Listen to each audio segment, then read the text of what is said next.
Okay, guys, I am making this video today. Kind of two things prompted it. Number one, I wish somebody had made this and shared this with me 6 or 7 years ago before I got started, or 7 years ago at this point. And number two, I have gotten a bunch of comments on posts I've made asking about cash flow, and I think people are missing the mark. Now, I don't claim to know everything, and this is just my opinion. So, if you want my opinion, continue listening. So I'm going to give you a number of examples of houses and buildings I own and the numbers behind why I own them. And what you'll see in every case is that the cash flow is pretty much a rounding error relative to the other benefits. So here's one to start with right here, Hazelwood Court. I made a video on this, pretty crazy backstory, but that's not the point of this conversation. The point is, why do I own this? So 1187 is the monthly mortgage. I think rent on this is 1775. The tenant has been there since 2020. We've done slow 25 to $50 increases every year or every year or two. And this has been truly passive. They are excellent. They take care of it. And it's a nice house in a nice neighborhood. When we bought it, it was a piece of crap. And so, all that to say, there are repairs that will have to be done. There'll be turnover costs when these people leave. They just had their first kid. They'll probably need a bigger place the next couple years. And so it doesn't really cash flow much, maybe a couple $100 a month, but it's hard to say because I don't know what expenses will pop up. So why do I own this? Well, this is an example of forced value combined with appreciation. So this house, and I say that because this one I have a partner on, but we bought this house in 2020. We paid 200 grand for it. At this point, I was more involved myself, and so I did almost all the work on this house. We spent, I think, 12 grand on a heavy cosmetic rehab with a ton of sweat equity, and then rented it. And it is worth about 400 today. So that's why I own this house, because almost 200 grand of equity was created between the forced value rehab, because we took a piece of crap that we bought off market and made it nice, that's already in a nice neighborhood. And then it also has appreciated with the market. And on top of that, it has an extra lot. So I'm not even factoring that in. And Colorado recently changed their laws where we can now put at least one more unit, maybe two on it. And so there is tremendous value in this house. I'm glad that we own it. And it's not because of a few hundred a month in cash flow.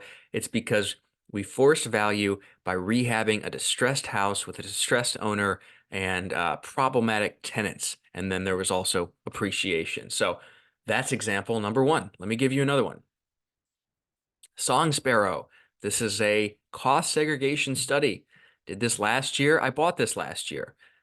This study cost me $2,900, and I got to write off 102,379 just from this duplex. It's a three-bed, two-bath, 1,800 foot aside duplex.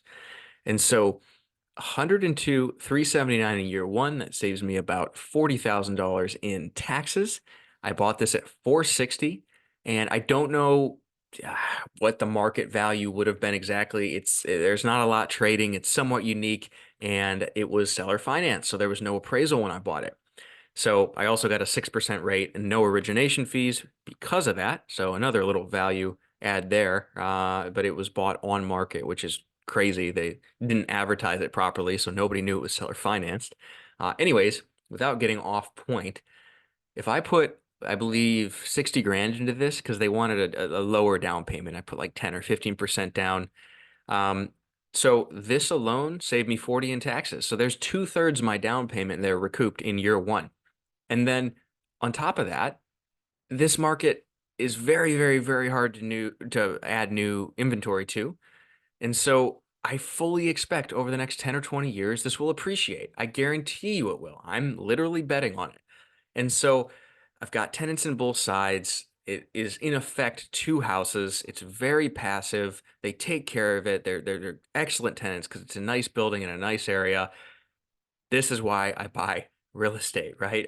On top of that, something often forgotten over here, every month I'm paying down principal. So this is like a savings account in effect where, 360, 431, this is just money going into a savings account for me. And so I bought this a year ago and I am not far off from recouping all of the capital between the tax savings, the amortization, and then it cash flows. I don't know, like 3 or 4 or 500 bucks a month.